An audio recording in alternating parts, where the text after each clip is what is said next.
YouTube.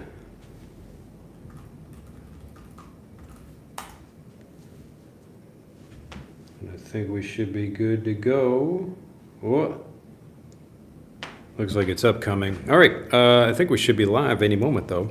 I am Drew Badger, the founder of EnglishAnyone.com and the English Fluency Guide. Welcome to another live video here on YouTube. Today we're going to be talking, as usual, about fluency, but I wanted to go more in depth about Chapter 6 of my book. I'm continuing to work on Chapters 7 and 8. They will be released soon, but because Chapter 6 is such a big chapter, it's really one idea that gets applied in a variety of ways. I wanted to talk about that in this video, just to go more in depth about that. George, nice to see you there. So anybody else, as usual, I will keep my eye on the chat to see if people have any questions. But in this video, I thought I would just help you learn a bunch of useful phrases, so vocabulary, but actually help you understand this more like a native. So let's just get right into it. In chapters 5 and 6, also, if you do not know, I have a book called The Strangest Fluency Secret, which actually shows you how to become fluent, especially if you don't have anyone to practice speaking with or you don't have much time to do it. This is a different way, an alternative to the typical grind that people go through when they're trying to learn a language, where it's frustrating and typically you're trying to learn through translations or do a lot of studying, that kind of thing.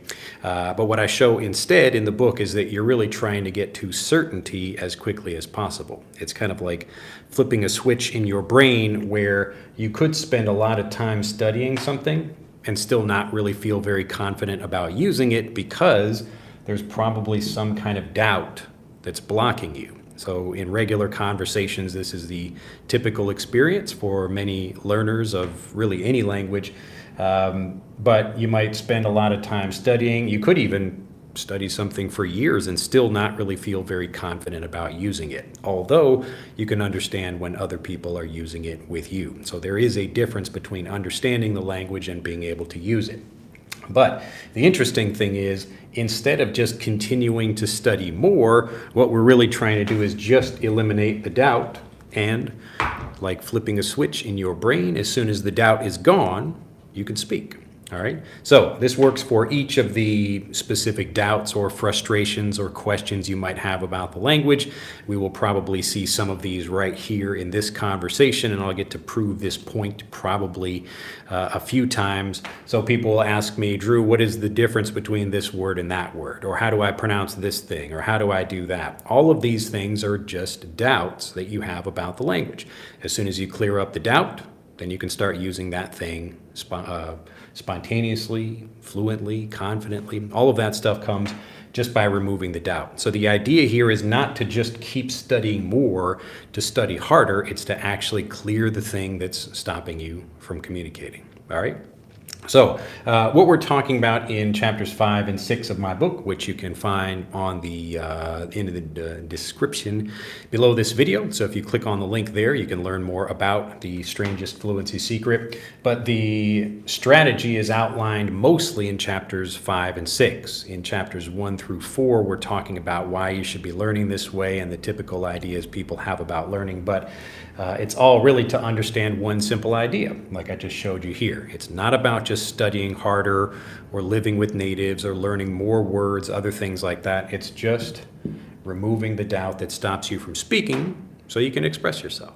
All right, so it's a kind of negative way of thinking about language learning, especially for people who already know a lot of the language but still can't speak. So those are mainly the people I help, although I do help some beginners who are just starting to learn the language.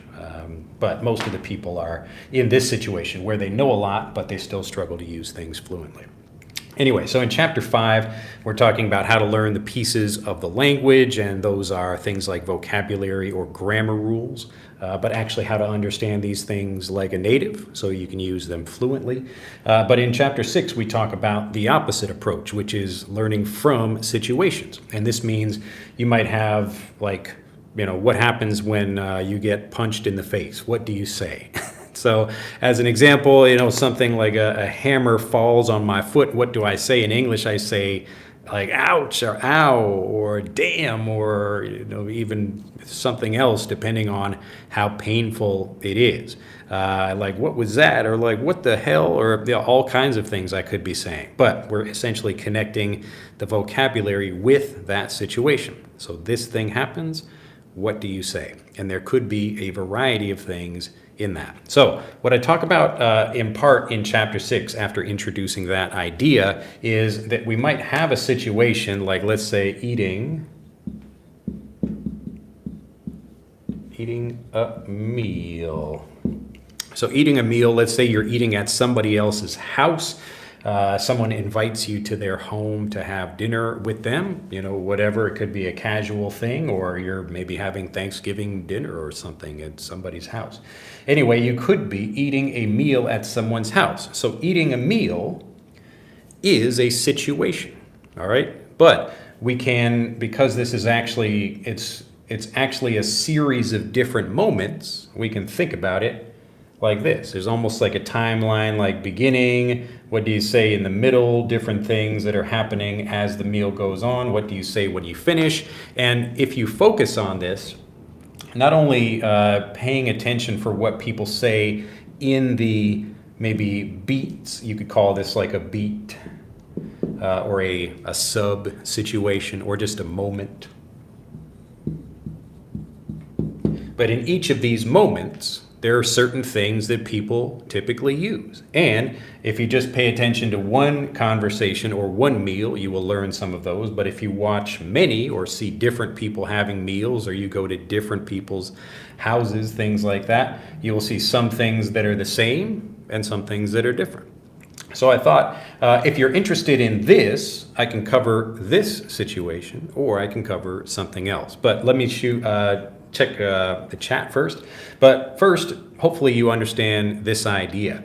The point is not to take like something in your language and then just translate it into English. So we're just gonna, I don't know, I'll just use Japanese because that's where I am in Japan. And then so a Japanese learner might be taking something and just translating it into English. And you could learn like that, but again, we don't want to just take something that a Japanese person says and then connect it to English. What we're really trying to do is take the situation and connect it to the specific vocabulary. So like at the beginning of a meal, what might we say? We might have specific vocabulary for that. Or what do we say at the end of a meal? Or when we're asking for things, or all kinds of situations like that. So this is just one. And when natives are growing up, obviously we get lots of examples of this. And you don't have to spend years trying to study the language if you do this efficiently, like maybe saying 3 different meals or whatever of how people might do this, or watching people having dinner on YouTube and actually seeing how they talk. Or you see actually lots of examples of this in maybe sitcoms. So these are situation comedies or just TV shows where there might be scenes of people sitting down and eating. So one example, maybe in the middle of a meal, someone might ask for something else. All right, so this is a particular situation. You have, I'll draw a little table here. So we could have, let's say, one person sitting here, another person sitting here, another person sitting here, and there's some food over here that this person wants. But that person cannot reach it, so they have to ask for that food. What do we say in that situation? And so this is what natives are learning when they see examples like young children here, maybe 2 children sitting at the table, and they're listening to the adults talking about that. And this is where they get the examples of what to say in a particular situation. Okay? So remember, the situation, as I describe in the book, is much bigger than the vocabulary or grammar or pronunciation. You've got emphasis or timing, rhythm, tone, other things like that you just don't get from studying the individual pieces of a language. So I might learn some phrases and then get into a situation and find that people maybe express them differently.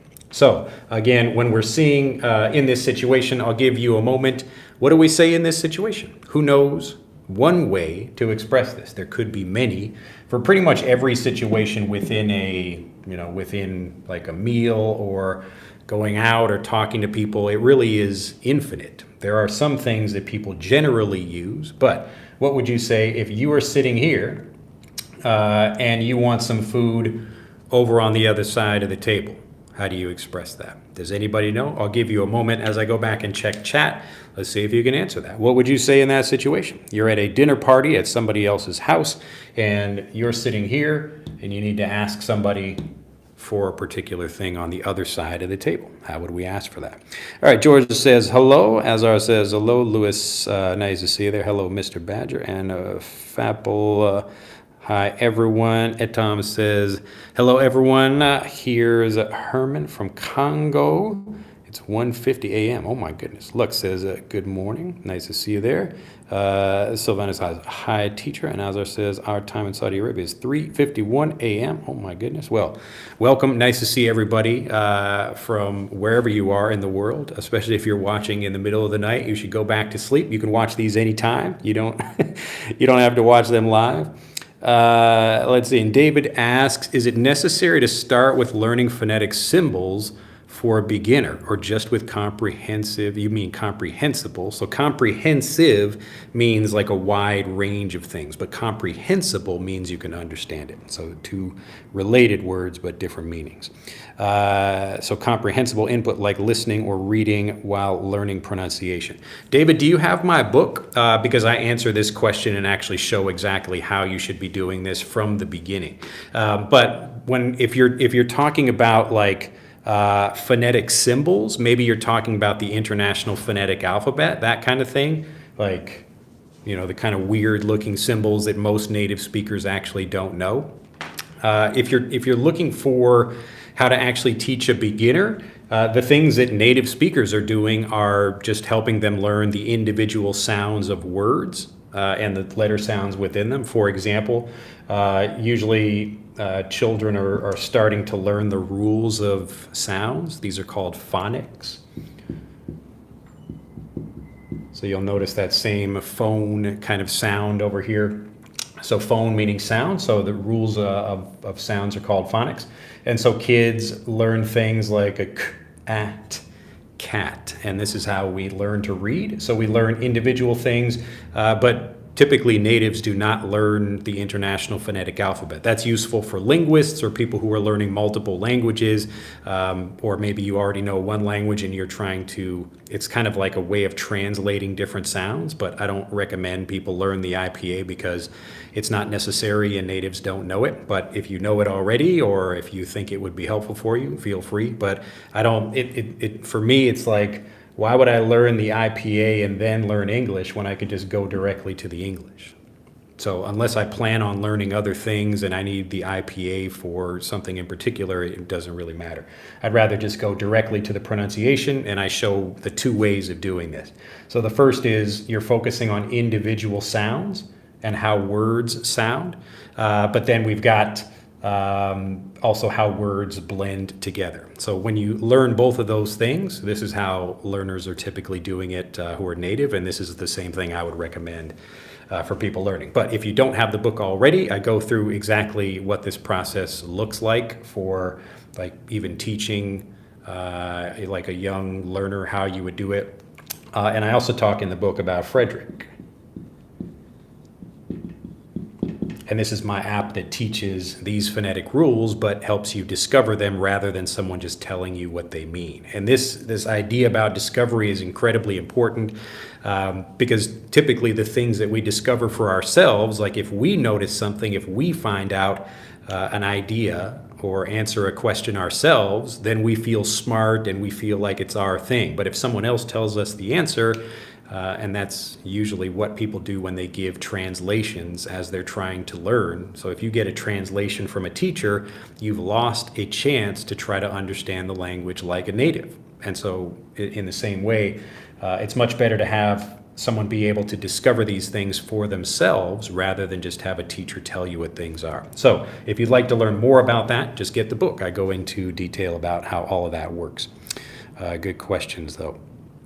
Also, like to the point about comprehensible input is that will come in the same way. So like Frederick gives you comprehensible input in the same way or while you are learning the sounds. So you learn grammar and vocabulary and pronunciation naturally that way. So you don't have to think about these as separate things.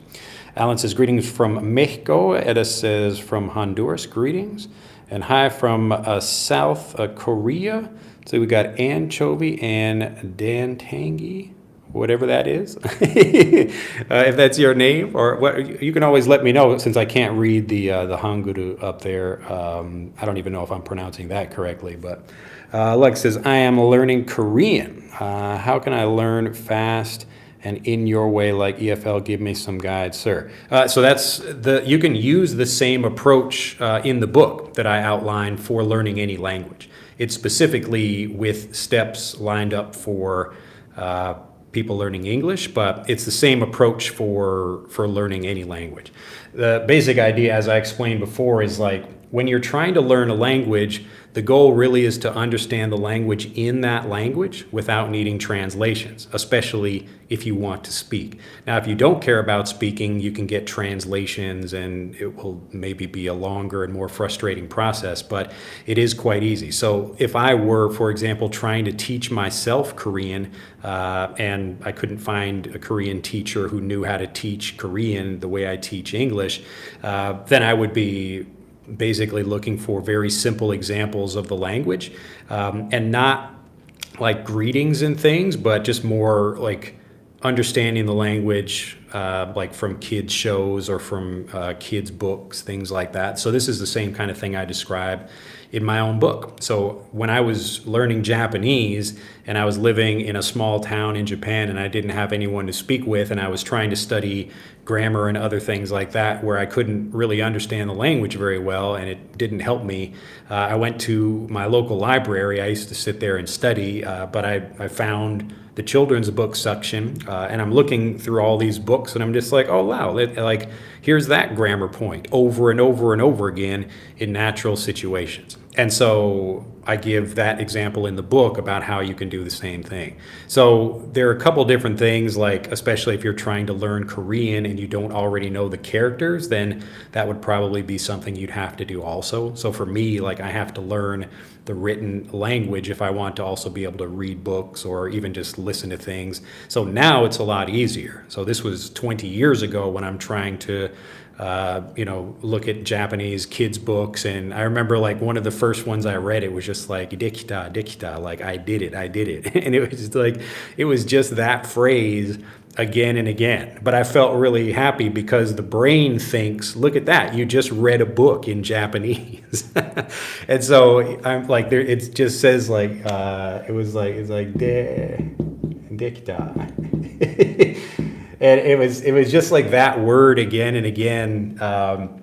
It was like a kid or like I think it was like an animal or something. I don't know. It was 20 years ago. It was a while since I read it. But I mean, this was one of those thick books for kids that only has, I don't know, 5 or 6 pages in it. But you read it and it's like he's able to pull on his pants or put his hat on or something. He's like, oh, dekita ne, like I did it. And so I'm reading this and I'm like, oh yeah, look at that. Like, awesome. Like I read a book in Japanese and I understood something in context from a situation exactly how I'm talking about it here. So in a situation like a child being able to do something, what do they say? Dekita. I did it. So again, I had to learn, at least there are 3 different written languages in Japanese or written scripts. And I had to learn at least some of that to be able to begin reading things like this. But this is how I was able to get examples of comprehensible input. So not comprehensive, but comprehensible, meaning I could understand it. And so theoretically, you could do the same thing with Korean. But now, because we have the internet, you don't have to go to a library and sit and look through books. You can even just listen for kids' picture stories or something like that, but find those examples or children's songs or things like that. But what you're looking for is the same kind of thing we're talking about in this video.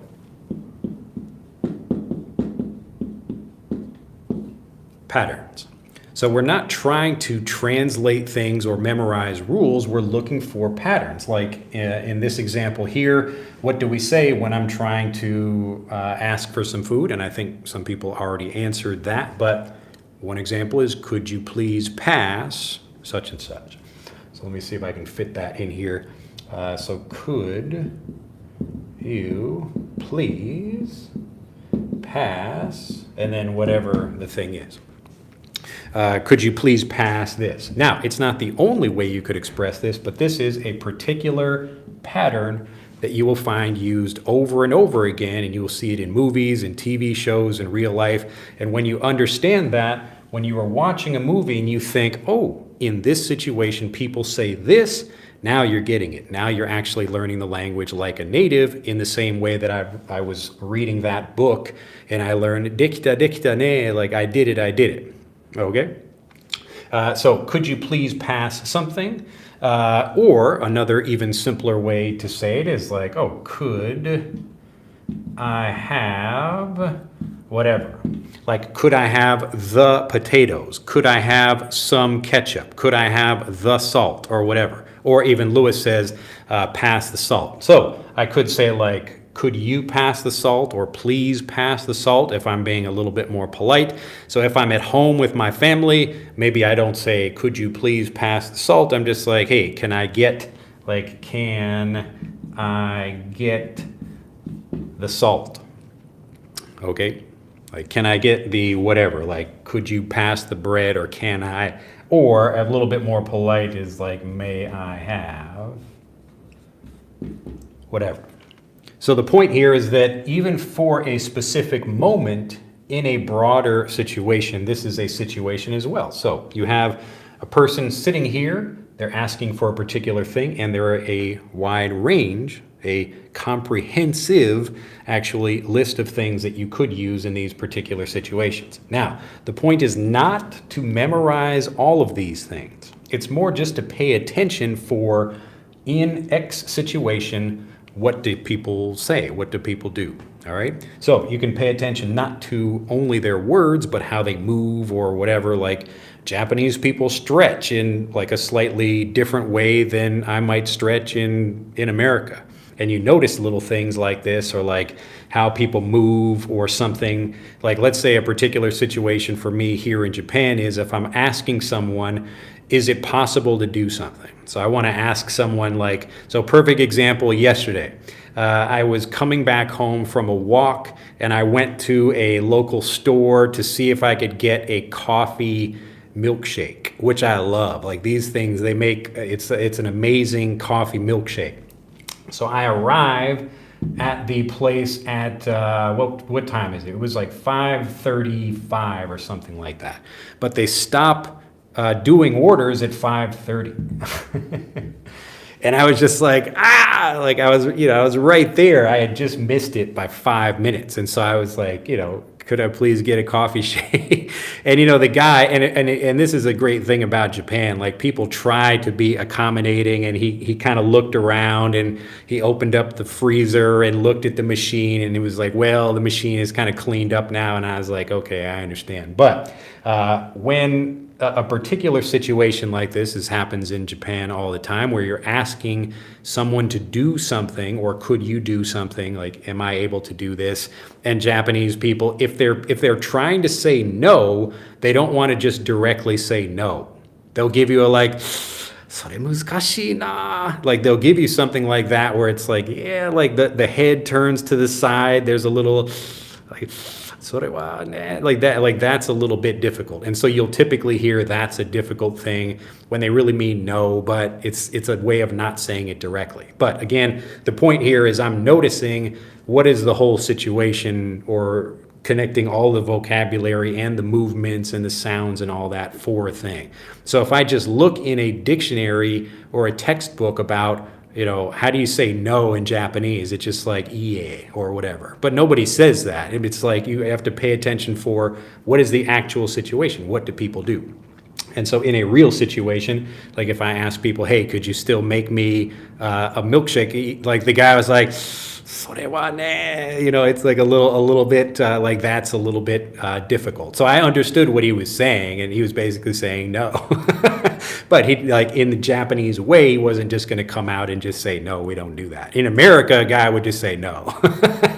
And that's like a difference in culture and language. But the point is, again, focusing on in something like this, for even a meal, you have different kind of beats within that. And even in my situation yesterday with the guy at the milkshake place, it's like a fruit store or something. But surprisingly, they had this really good coffee milkshake, which I was blown away. So here's an example of or an example you can use in your own conversations when you're talking about being really impressed by something. I was blown away. I was blown, B-L-O-W-N, blown away. So if you can think about it, it's almost like there was an explosion or like a huge gust of wind or something that pushed me back. So something was really impressive to me. It was so powerful, so amazing. I was blown away. So I tried this milkshake, and it had cream and stuff in it and nice coffee flavor. And I just like, that was delicious. I was blown away by how good it was, or I was blown away by the coffee shake. So I was excited after a long walk outside. It was hot. I was all sweaty. I got to the counter, and I'm just like, coffee milkshake, please. And he was like, Anyway, again, what I'm really talking about in this situation, or in this video here, it's the same thing I talk about in chapter 6 of focusing on the situation, because that's what actually reveals the real language. And it doesn't feel like studying, right? It's just like you pay attention for what people do. And so when you see, like, young children are watching, they hear people say, could I get the milk? Or could you pass the syrup? Or, whatever people are talking about. They learn the patterns for particular situations. And you can do this all in English, and it doesn't matter what level. Just like I gave the example before about dikta ne, I did it. Okay, so I'm even learning a single word on a page that's describing a situation. And it's like, okay, I got it. I'm learning the grammar as well. So we have a word like dikiru, which means to do something. But dikita is like, I did it. Okay? So this works at every level. It doesn't matter if you're a beginner or you're advanced or whatever. But always pay attention for situations. And the nice thing now is that you have access to, especially with learning English, I can't really speak to other languages, like if I'm trying to learn Thai or whatever. Presumably it's the same thing. But no matter what language I would be learning, theoretically, I should be able to find information about that for actually understanding situations in the language. All right, let's continue here, see if I missed anybody else. All right, so Lewis says, but sometimes your ears could lie to you, and IPA could be interesting.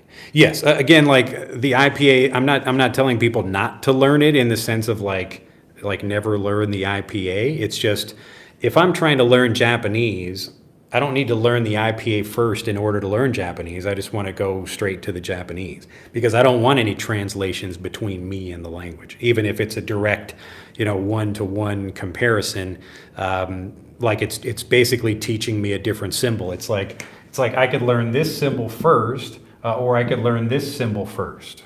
If they mean the same thing, what does it really matter? I'd rather just go directly to the actual language I'm trying to learn, rather than learn a whole bunch of other symbols beforehand.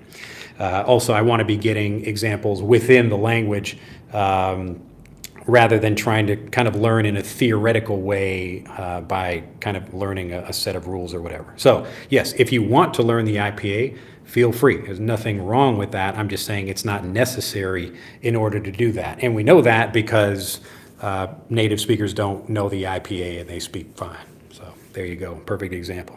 All right, Tuck says, nice to see you, Drew. Nice to see you there. Zinniper says, could you pass me the, yep, excellent. And Canaro says, would you send the cheesecake my way? Ooh, even more flourish there, as I come to expect from Canaro. But yes, so would you send that my way, or could you send that my way? Very good. So if you're asking for something like, hey, could you send that my way, or could you pass that my way? There are lots of different variations. And again, as you hear these different examples or ways that you could say something, you feel more confident. You might pick one for yourself that you like using, but you will still be prepared for all the other kinds of examples or expressions that other people would use in this situation. So maybe I say, could you please pass the salt? And I always say, could you please pass the salt? But I also know other people will say things differently, and I am prepared for those variations. Okay, so these are all examples of naturally varied review. Another thing that's a foundation of the book. Really, naturally varied review is the whole deal. That's it's like the one technique, the one thing you can do that allows you to understand really any language, as long as you get the right examples. All right, Lewis also pass the salt or other thing. Yep, so you could just say pass the salt. And Isaias, if I'm pronouncing that correctly, as you told, it is hard to learn the rhythm, tone, cadence. Sometimes it changes from a language to another. Yes, so my point about rhythm and tone like that is that it's very difficult to get that from a typical lesson. So even me, like this, I tried to demonstrate how I would normally speak if I'm giving an example of something. But if you find something in a textbook and just see the words, there's still a lot missing from the vocabulary and the grammar. You need to hear how it's used, and people might even say something in one way, but say it a different way in a different situation. And so there are a lot of nuances here that you don't really get from a lesson. You really need to get that from people who understand how to teach the language, but also from the situation itself. So that's why, like, what we do in Fluent for Life is we're giving you both of those things. You need to get an understanding, kind of an insider's look. That's why I call myself a guide rather than a teacher, because I'm not trying to tell you the language. I'm just kind of pointing things out like a tour guide. It's like, oh, like, look at this thing. Isn't that interesting, you know? And then letting you discover those things and ask questions if you need them. All right, let's see. And so why Fun hi Drew, good morning, nice to see you there. Alan says, do you recommend to being selective with the vocabulary you learn to enhance your fluency? I came across this topic in a video I watched. So you would say, do you recommend being selective with the vocabulary you learn? Well, sure. I mean, obviously you want to, and I recommend the same thing if whatever video you're talking about is describing this, but learn the vocabulary you need for your life, first of all. Like the Japanese I know is for the Japanese I use. So I don't know, I'm not just trying to learn random vocabulary for biology that I would never use. Why would I spend my time doing that? If I'm interested in that, that's fine. But yes, be selective about what you're learning. Really, selection is the whole game for language learning, because there's so much that you could learn, and you can get pulled in all these different directions. Like, ooh, you go to YouTube and here's 20 phrasal verbs, and here's this other, expressions for et cetera, et cetera. Often what I try to do is give people tools so that they can understand how to improve by themselves. And for the people who actually want me to just do the work for them, that's what I do in my program. So like the Visual Guide to Phrasal Verbs or Fluent for Life, these are things that it like tells you what to do and it gets you fluent.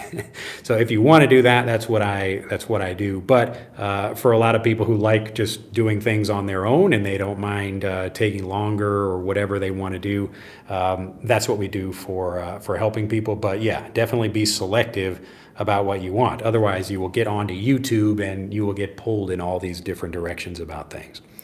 Ordo says, hi there. I think the method of studying English as a first language is the best thing about your channel. It's a good idea.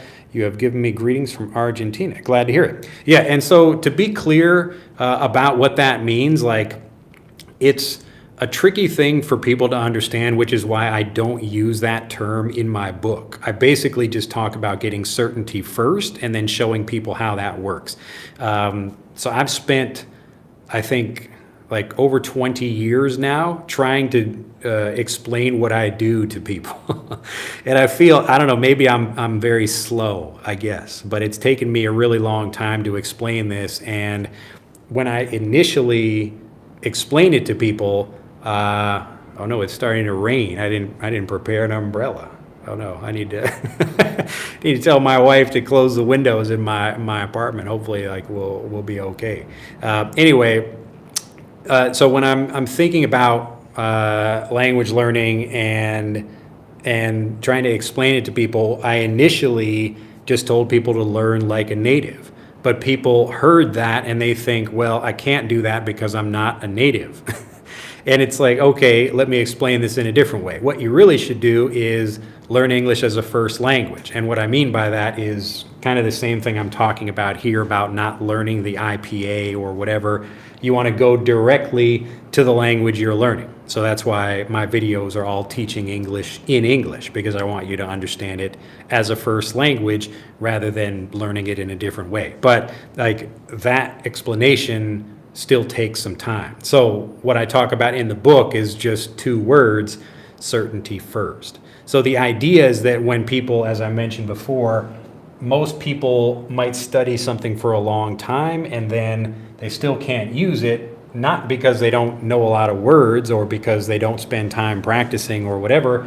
It's because there's a specific blockage there that they're uncertain about, or they have a question about the language or whatever. So that's why when you see people asking me questions here, they have a block, like they want to progress forward, but they can't because they have a question that needs answering. When the question is gone, you can proceed forward. And so it works